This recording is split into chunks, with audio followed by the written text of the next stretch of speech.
ఓం నమో వెంకటేశాయ. అందరికీ నమస్కారము. కృష్ణం వందే జగద్గురుం.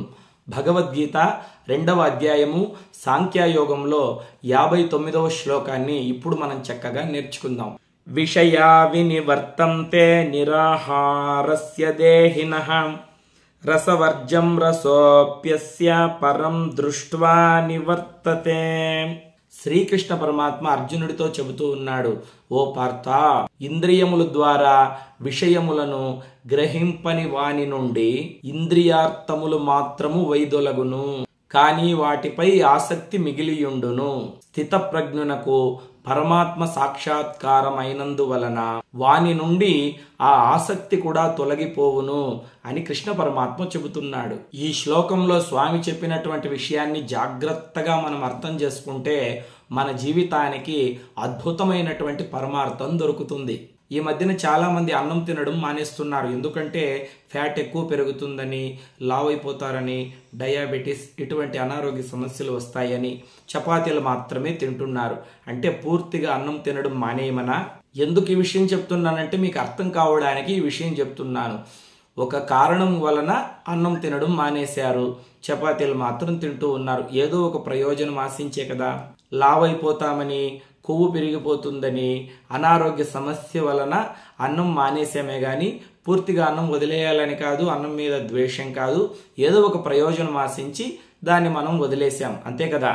ఈ ప్రపంచంలో ఉన్నటువంటి సంపద మీద కావచ్చు, భోగభాగ్యాల మీద కావచ్చు, భార్యా బిడ్డల మీద కావచ్చు, ప్రాణ స్నేహితుల మీద కావచ్చు, అధికంగా వ్యామోహం పెంచుకోకుండా పరమాత్మ మీద వ్యామోహం పెంచుకోవాలి.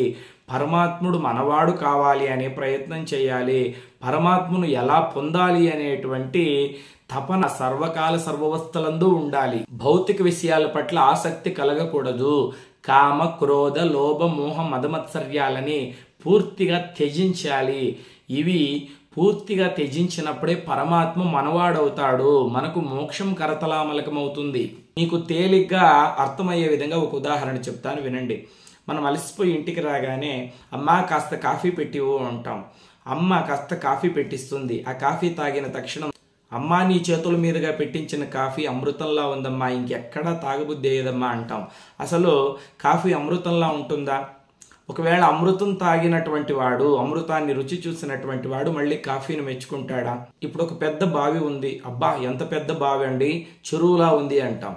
చెరువు ఉంది, అబ్బా ఎంత పెద్ద చెరువు అండి, సముద్రంలా ఉంది అంటాం. ఇప్పుడు సముద్రం ఉంది, సముద్రాన్ని దేంతో పోలుస్తాం? సముద్రానికి వేరే పోలిక లేదు. సముద్రం సముద్రంలాగే ఉంటుంది, దానికి ఇంకొక పోలిక ఉండదు. అదేవిధంగా పరమాత్మ సాక్షాత్కారం పొందిన వారు, పరమాత్మ అనుగ్రహం పొందినటువంటి వారు ఈ ప్రపంచంలో ఉన్నటువంటి లౌకిక విషయాల మీద ఆసక్తి చూపించరు. ఇవన్నీ తృణప్రాయం అన్నమాట.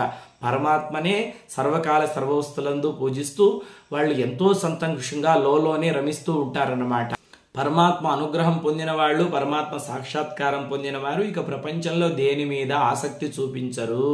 ఇప్పుడు చాలా మంది పీఠాధిపతులు, జగద్గురువులు ఉన్నారు కదా, వాళ్ళందరూ కూడా పరమాత్మ సాక్షాత్కారం పొందిన వారు, ఆ పరమాత్మ తత్వంలో ఆనందం పొందేటువంటి వాళ్ళు, ఆ పరమాత్మ అనబడేటువంటి అమృతాన్ని గ్రోలిన వాళ్ళు. కాబట్టి వారికి ఈ సుఖ సంసారముల మీద, ఈ భోగభాగ్యాల మీద ఆసక్తి ఉండదు. ఏం మన పీఠాధిపతులు వాళ్ళందరూ ఎందుకు సన్యాసం స్వీకరించారు? వాళ్ళు పెళ్లి చేసుకొని చక్కగా పిల్లల్ని కనవచ్చు కదా, వాళ్ళు చక్కగా డబ్బు పోగేసుకొని హాయిగా లగ్జరీ కారులో తిరగవచ్చు, అన్ని భోగాలు అనుభవించవచ్చు కదా. ఎందుకంటే వాళ్ళు పరమాత్మ తత్వాన్ని తెలుసుకున్నారు. వాళ్లకు ఇటువంటి విషయాలపైన ఆసక్తి ఉండదు. ఈ భోగభాగ్యాల మీద, ఈ క్షణికమైనటువంటి సుఖాల మీద వాళ్లకు ఆసక్తి ఉండదు. శాశ్వతమైన మోక్షము, పరమాత్మని సాన్నిధ్యం చేరుకోవాలని వాళ్ళకు ఉంటుంది. కాబట్టి వారన్నీ కూడా త్యజించి సన్యాసం స్వీకరించి పరమాత్మను పూజిస్తూ ఉంటారు. ఈ ప్రపంచంలో ఉన్నటువంటి ఏ వస్తువుల మీద కానీ, ఏ వ్యక్తుల మీద కానీ అధికంగా వ్యామోహం పెంచుకోకుండా ఎప్పుడూ కూడా పరమాత్మని పూజిస్తూ సాధన చేస్తూ పరమాత్మ యందు లీనమై మోక్షాన్ని పొందాలి అనుకునేటువంటి వారు స్థితప్రజ్ఞులు అని ఈ శ్లోకంలో స్వామివారు చక్కగా వివరిస్తూ ఉన్నారు. కాబట్టి మీ అందరికీ చక్కగా అర్థమైందనే భావిస్తున్నాను. లోకా సమస్తా సుఖినో భవంతు. కృష్ణార్పణం.